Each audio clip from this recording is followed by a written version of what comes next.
Hi, everyone out in Maryland's beautiful 8th Congressional District. Hello to all of my beloved constituents. What a pleasure it is today to salute and to name a new local hero who will be no stranger to any of you. Dr. Travis Gayles is our Chief Public Health Officer and the Chief of the Public Health Service in Montgomery County. He's actually the very first person I spoke to about COVID-19. We did a little Facebook interview back, I think it was the end of February. I went out to his office.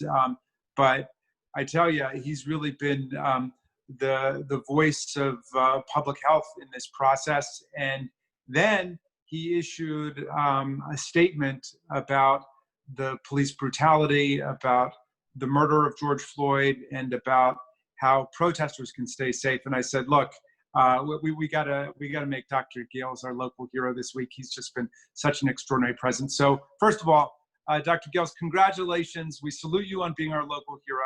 And that basically means congratulations on spending pretty much every waking minute serving the public. But if you don't mind starting with this, tell us what was the advice that you put out to all of the young people and everybody else with Black Lives Matter and all of supporters and allies that are down protesting at the White House or just going to even events like at Northwood High School last night. There's one in Rockville Friday. What should people be thinking about with respect to the virus? Sure. Well, first and foremost, thank you for the opportunity and thank you for the recognition. I've enjoyed working with you in your office, and thank you for championing all of these issues on the federal level and fighting for our rights and fighting for representation, whether we're talking about COVID or brutality or health disparity. So thank you. I'd also like to say that the only reason why I'm able to be here and be recognized is because of the hard work of our team. And that includes all of the staff members as a part of public health services and health and human services and all of the different government agencies across the county and non-government agencies who work together to mount a response to keep our residents safe. So thank you to everybody included in that. Now, as it relates to the comments in terms of how to protest safely, I think one of the most important things to understand is that there has to be a recognition from health officials as to why people are protesting, understanding the significant impact of all of the different things that have happened in the last week, but collectively and cumulatively over the last several years. And so all of these things have reached a point where people are frustrated, they're angry, they're passionate, and they are advocating for regular human rights and justice. And when we look at that from a public health perspective, that includes issues of brutality. It also includes, when we look at COVID, we look at the disproportionate impact of COVID on Black and Brown communities. And even in our own congressional district, particularly Montgomery County, Latino residents have higher rates of COVID incidents, and Black residents have significantly higher fatality rates secondary to COVID.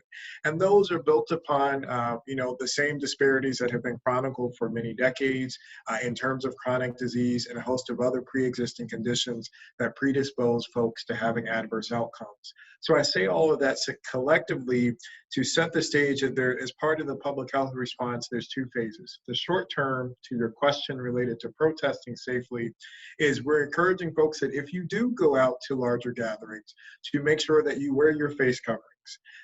Also making sure that the folks that you come into contact with as best as you can control are individuals who are a part of your household or part of your network. So the folks that you come to the protest with, staying clustered with those folks. Making sure that you minimize physical contact with other individuals, that you continue to wash your hands frequently. You also make sure that you stay hydrated, because we want to make sure that people are keeping those masks on to protect coming into contact with other folks. And another public safety component is making sure that you keep an eye out for your friends and family who are participating in the protest, both from a physical perspective, but you also continue to check in with them from a behavioral health perspective to make sure that they're dealing with things okay.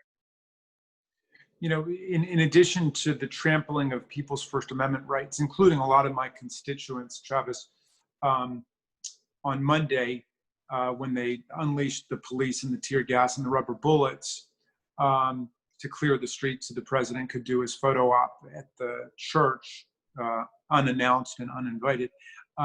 They caused a major public health problem because people's masks were flying off. People were taking off their masks and running. Very difficult to deal with a situation like that. So I appreciate your raising these concerns, and we want everybody to be as safe as possible as we go out and express righteous anger and indignation about the brutal murder of George Floyd and lots of other cases like that. Tell me your sense, Doctor, about where you think we are, both in MoCo, but also across the state. Are we bending the curve, and are we bringing things in the right direction, or are we in danger of just kind of spinning out of control now? Well, I think the important thing to reconcile is the fact that Maryland is a very diverse state in many ways. It's diverse in terms of race and ethnicity. It's also diverse in terms of geography. And when we look at the impact of COVID-19, it has impacted different jurisdictions differently.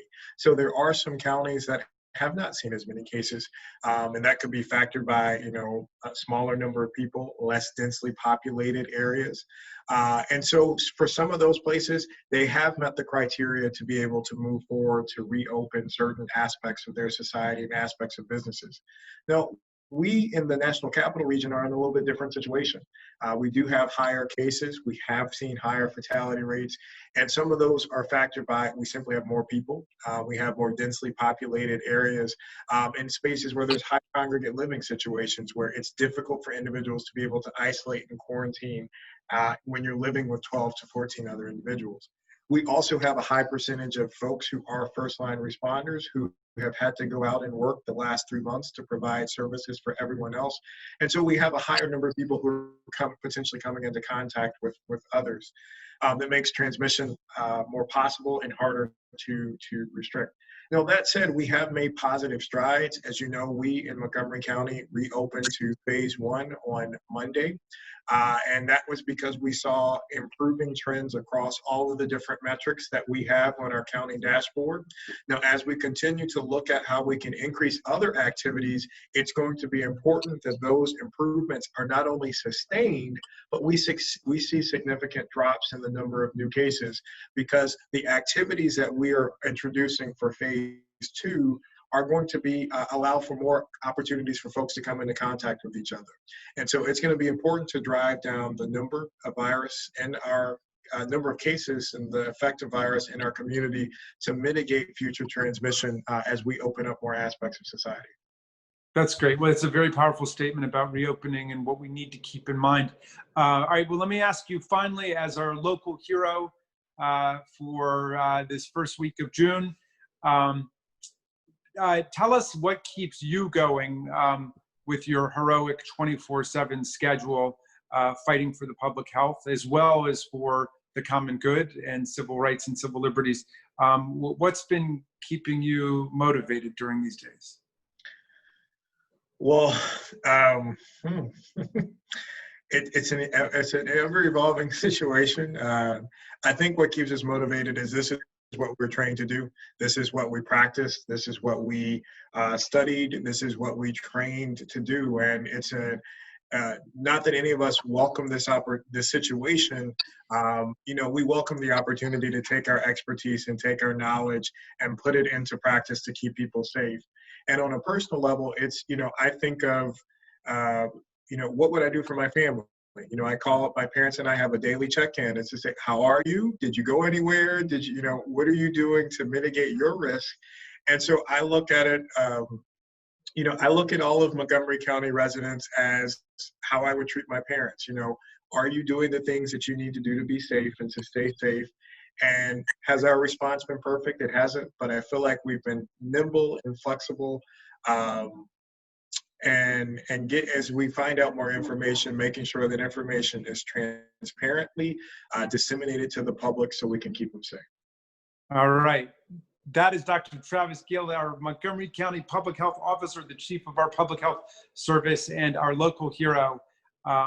Thanks for taking such good care of the people of Montgomery County. which is an important part of my district, along with Frederick and Carroll County. And I'm very grateful to you. Thank you so much. It's an honor and a privilege to work with you.